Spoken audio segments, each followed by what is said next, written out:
Good morning class. આજે 18મી September ને શુક્રવાર. અપઠિત પેપર એટલે કે અનસીન પેપર એની આપણે ગઈકાલથી ચર્ચા શરૂ કરી છે. એમાં અગાઉના વિડીયોમાં તો વિચાર વિસ્તાર અને ગદ્યનું સંક્ષેપીકરણ એની ચર્ચા કરી હતી અને થોડીક વાત છંદની પણ કરી હતી. પણ હવે ફરીથી એકવાર આપણે છંદની શરૂઆત કરીએ છીએ. એમાં ગઈકાલે મેં છંદ એટલે શું, એની વ્યાખ્યા શું છે એની વાત કર્યા પછી છંદના પ્રકારોની ચર્ચા કરી અને છંદના પ્રકારોની ચર્ચા કર્યા પછી આજે હવે એક પછી એક આપણા અભ્યાસક્રમમાં જે છંદ છે એ છંદને સમજવા માટેનો પ્રયત્ન કરીએ. તો ગઈકાલે થોડીક વાત કરી હતી કે છંદના જે છંદના જે 4 પ્રકાર છે એમાં 2 પ્રકારના છંદનો અભ્યાસ અને એમાંય પસંદગીના છંદોનો અભ્યાસ આપણા અભ્યાસક્રમમાં છે. એમાં અક્ષરમેળ છંદ, એમાં કેટલાક 5 જેટલા છંદો છે અને માત્રામેળ છંદ, એમાં 5 જેટલા છંદોનો સમાવેશ થયેલો છે. તો એ આપણા અભ્યાસક્રમને અનુરૂપ જ છંદની હું થોડીક વાત કરીશ. ગઈકાલે આપણે જોઈ ગયા હતા કે છંદ એટલે શું. તો છંદને સંસ્કૃતમાં વૃત્ત તરીકે ઓળખવામાં આવે છે, જેનું લયબદ્ધ અને ભાવવાહી પઠન થઈ શકે એનું નામ છંદ. એની પણ વાત કરી હતી. તો રામનારાયણ વિશ્વનાથ પાઠક આપણને એમ કહે છે છંદની વ્યાખ્યા આપતા કે છંદ એટલે અક્ષરના ઉચ્ચારણમાંથી જન્મતો અને માપથી સિદ્ધ સુમેળવાળી વાણીનો આકાર એટલે છંદ. તો આટલી વાત કર્યા પછી મેં તમારી સમક્ષ છંદના જે પ્રકાર છે એ પ્રકારની વાત કરતાં સંખ્યામેળ છંદ, અક્ષરમેળ છંદ, માત્રામેળ છંદ અને લયમેળ છંદ એની વાત કરી હતી. તો સંખ્યામેળ છંદની અંદર મનહર છંદનો સમાવેશ થાય છે ને મનહર છંદમાં માત્ર અક્ષરો જ ગણવાના છે, એટલે એમાં અક્ષરોની સંખ્યા જ નક્કી હોય છે અને એટલા માટે એને અક્ષરમેળ છંદ સંખ્યામેળ છંદ કહેવામાં આવે છે. તો આપણા અભ્યાસક્રમમાં જે છંદ છે એમાં અક્ષરમેળ છંદમાં મેં ગઈકાલે સૌથી પહેલું શિખરણી છંદની વાત કરી હતી. તો શિખરણી છંદ પરીક્ષામાં માનો કે સદ્રષ્ટાંત પૂછાય તો તમને એનો ખ્યાલ હોવો જોઈએ કે શિખરણી છંદના 17 અક્ષર છે અને શિખરણી છંદની પંક્તિ તમને કંઠસ્થ હોવી જોઈએ. તો કઈ શિખરણી છંદની પંક્તિઓ છે એની પણ મેં થોડીક ગઈકાલે ચર્ચા કરી હતી.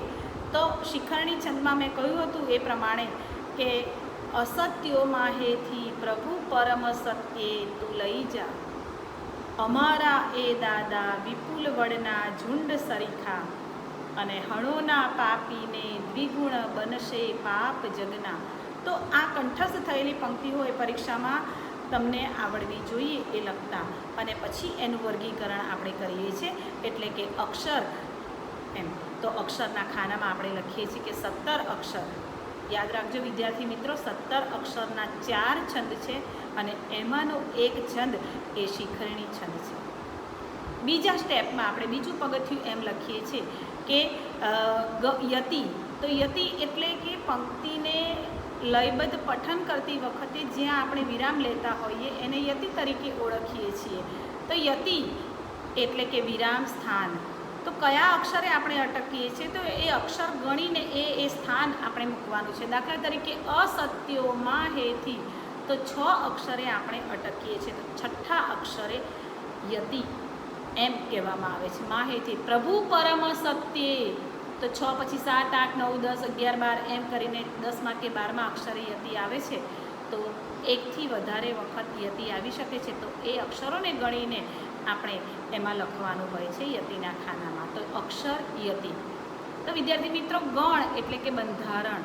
મેં ગઈકાલે કહ્યું હતું એ પ્રમાણે કે ગણ 8 છે અને એ 8 ગણ મેં ગઈકાલે સમજ પાડી હતી તમને કે ય ગણ, મ ગણ, ર ગણ, ત ગણ, જ ગણ, ભ ગણ, ન ગણ, સગણ. આ જે 8 ગણ છે એ 8 ગણ એ બરાબર તમારે યાદ રાખવાના છે. એના માટેનું એક આખું કોષ્ટક છે. ય માતા રાજ ભાન સ અને છેલ્લે લગા મૂકીએ છીએ એ લઘુનો લ છે અને ગુરુનો ગા છે. તો ય માતા રાજભાન સલગા એના ઉપરથી જ એમાં 3-3ના જોડકા મૂકીને લઘુ ગુરુની નિશાની કર્યા પછી તમારે એ પંક્તિ જે મૂકી છે. દાખલા તરીકે અસત્યો માહેથી એ પંક્તિના પણ 3 અક્ષરોના ઝુમખા બનાવવાના છે અને લઘુ અક્ષર પ્રમાણે અર્ધચંદ્રાકારની નિશાની અને ગુરુ અક્ષર પ્રમાણે આડી લીટી એટલે કે રેખાની નિશાનીને સૂચવી અને પછી તમારે એનો ગણ શોધવાનો છે. તો અસત્ય મેં ગઈકાલે સમજાવ્યું હતું. તો અસત્યોમાં 1 લઘુ અને 2 ગુરુ આવે છે. તો એ કયા ગણ આગળ જોવા મળે છે? તો ય માતા એ 3નું ઝુમખું કરેલું છે એમાં તો આગલો અક્ષર આપણે ગણવાનો છે તો ય ગણ એમ.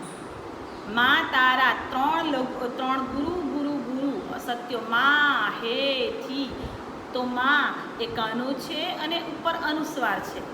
હે તો ઉપર માત્રા છે અને થી એમાં દીર્ઘ ઈ છે. તો 3 ગુરુ અક્ષરો ગણાય છે એટલે ગા ગા અને ગા. તો ગા ગા ગા એ લગાત્મક રૂપ છે. લ ગા ગા ગા ગા ગા એમ અને લગાત્મક રૂપ કહેવામાં આવે છે. તો એ પ્રમાણે ય પછીનો ગણ આપણને મળે છે. તો 3 ગુરુ અક્ષરો તો એવો કયા ગણ આગળ મળે છે? તો મા તારા એનો પહેલો આપણે જે ગણ શીખવાડ્યું મેં તમને એ પ્રમાણે મ ગણ એમ તમારે લખવાનું છે. તો ય મ એવી રીતે ન ગણ આવે, ન સ ભ લઘુનો લ છેલ્લે અને ગુરુનો ગ છેલ્લે 2 અક્ષર જે વધે છે લ અને ગા. તો લઘુનો લ અને ગુરુનો ગા એમ લગા. તો ય મ ન સ ભ લ ગા. તો આ ચોક્કસ અને નિશ્ચિત બંધારણ શિખરણી છંદનું છે. યમન સભલ ગા એટલે જ શિખરણી છંદ. અને એની પંક્તિ તમને યાદ હોવી જોઈએ, કંઠસ્થ કરવી જ પડે. અમારા એ દાદા વિપુલ વડના ઝુંડ સરખા એમ. તો એમાં 3 અક્ષરોના ઝુમખા બનાવી લઘુ ગુરુની નિશાનીઓ મૂકી અને પેલું જે ગણનું કોષ્ટક આપેલું છે ગણના કોષ્ટક પ્રમાણે તમારે ગણ એની ઉપર મૂકવાનું છે. તો પહેલાં અક્ષર બરાબર 17, ગણ બરાબર ય મ ન સ ભ લ ગા એમ. લગાત્મક રૂપ બરાબર લ ગા ગા ગા ગા ગા ન લ લ લ એમ. તો એ લગાત્મક રૂપ કહેવામાં આવે છે. અને છેલ્લે આ બધું જ કર્યા પછી યતિનું સ્થાન આપણે મૂક્યા પછી 6ઠ્ઠા અક્ષરે યતિ આવે છે અને છેલ્લે છંદ. તો આ શિખરણી છંદ છે. તો વિદ્યાર્થી મિત્રો આ સદૃષ્ટાંત વાત કરે છે ને વધારાની પંક્તિઓ પણ તમે એમાં બતાવી શકો. નીચે એક નોંધ મૂકીને કે શિખરણી છંદની વધારાની પંક્તિઓ એમ કહીને તમે 1થી વધારે પંક્તિઓ પણ મૂકી શકો છો. તો આ ખ્યાલ હોવો જોઈએ. તો આ એક છંદની મેં વાત કરી શિખરણી છંદ. એવી રીતે બીજો છંદ આપણા અભ્યાસક્રમમાં છે એ મંદાક્રાંતા છંદ છે. હવે મંદાક્રાંતા છંદ એ પણ 17 અક્ષરનું છે. મેં તમને કીધું કે અક્ષરમેળ છંદમાં 17 અક્ષરના જે 4 છંદ છે એ 4 છંદમાં એક છંદ છે શિખરણી છંદ અને બીજો છંદ છે મંદાક્રાંતા છંદ. તો મંદાક્રાંતા છંદના પણ 17 અક્ષર છે. એ પણ અક્ષરમેળ છંદ છે. પણ એની ખાસિયત એ છે તમારે શોધવું હોય ફટાફટ તો 17 અક્ષર છે. બહુ બધી 17 અક્ષરની પંક્તિઓ મૂકી દીધી પણ એટલું એકદમ ટૂંકમાં ટ્રીક તમારે જોવી હોય તો મંદાક્રાંતા છંદના છેલ્લા 2 અક્ષરો હોય છે એ ગુરુ ગુરુ હોય છે. એટલે ગા ગા છેલ્લા 2 અક્ષરો ગુરુ હોય છે. બાકી શિખરણી છંદમાં લગા આવે છે છેલ્લા 2 અક્ષરો, હરિણી છંદમાં લ અને ગા આવે છે છેલ્લા 2 અક્ષરો અને પૃથ્વી છંદમાં પણ લ અને ગા આવે છે છેલ્લા 2 અક્ષરો. આ મંદાક્રાંતા છંદમાં છેલ્લા અક્ષરો 2 હંમેશા ગુરુ હોય છે એટલું યાદ રાખવાનું છે. તો મંદાક્રાંતા છંદની પંક્તિ પહેલાં તો કંઠસ્થ હોવી જોઈએ. તમને મંદાક્રાંતા છંદ પરીક્ષામાં જો પૂછાયો એને સદૃષ્ટાંત સમજાવો તો પહેલી આપણી પાસે હદ બધી હોવી જોઈએ મંદાક્રાંતા છંદની પંક્તિ. તો મંદાક્રાંતા છંદની ઘણી બધી કવિતાઓ ઉમાશંકર જોશી ગાંધીયુગના કવિઓએ, પંડિત યુગના કવિઓએ કેટલી બધી કવિતાઓ મંદાક્રાંતા છંદમાં લખી છે. દાખલા તરીકે બળવંતરાય કલ્યાણરાય ઠાકોરની એક સરસ કવિતા છે મંદાક્રાંતા છંદમાં. વાલા મારા નિષ્દિન હવે થાય ઝંખા તમારી, આવો આપો પરિચિત પ્રતીતિ બધી ચિત્તહારી એમ. તો પ્રથમ પ્રસૂતિને માટે પિયર ગયેલી પત્ની એક બાળકને જન્મ આપે છે અને એની વધામણી એના પતિને પત્ર દ્વારા કહે છે. તો આખી આ કવિતા એ મંદાક્રાંતા છંદમાં છે. વાલા મારા આ એનું લયબદ્ધ પઠન આ રીતે થાય છે. વાલા મારા સંબોધન. ભાલા મારા, ભાલા મારા, અને એમ આખી કવિતા ચાલે. તો એ મંદાક્રાંતા છે.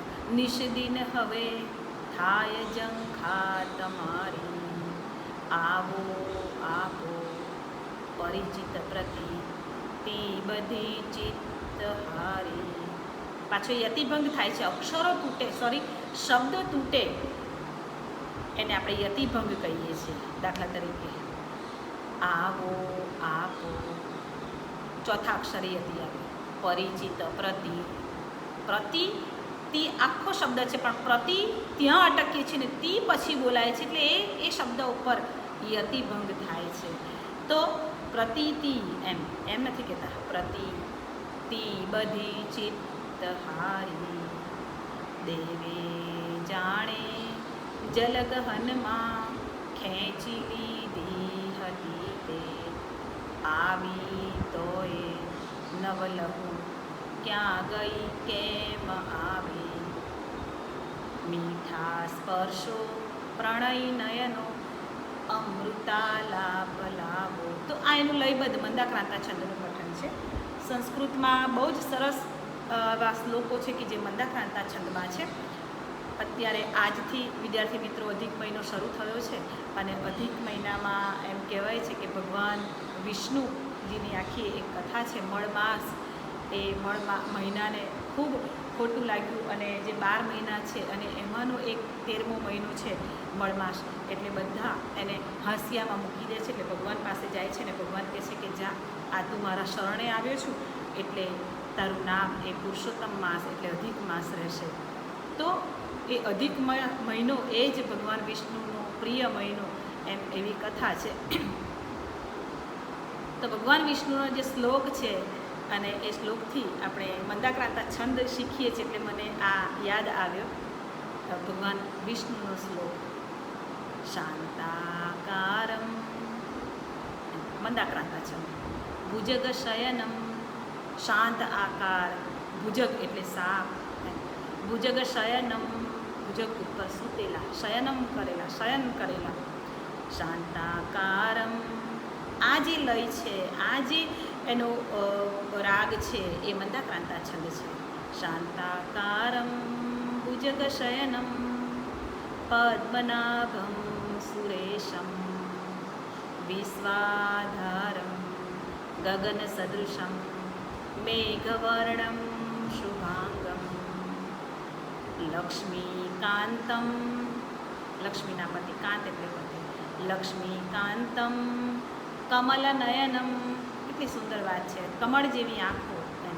કમલનયનમ યોગબીર્ધાનગમ્યમ વંદે વિષ્ણુ ભવભયહરમ સર્વલોકૈકનાથમ. તો વિદ્યાર્થી મિત્રો, આ આખો જે શ્લોક છે એ મંદાક્રાંતા છંદમાં છે. અને મંદાક્રાંતા એ જે છંદ છે એ છંદમાં આ શ્લોક રચાયેલો છે. તો 17 અક્ષરનું આ છંદ અને એનું બંધારણ જેમ અસત્યો માહેથી એમ એ પંક્તિમાં 3-3ના ટુકડા પાડતા હતા અક્ષરોના, એમ અક્ષરોના 3-3ના ઝુમખા બનાવવાના છે.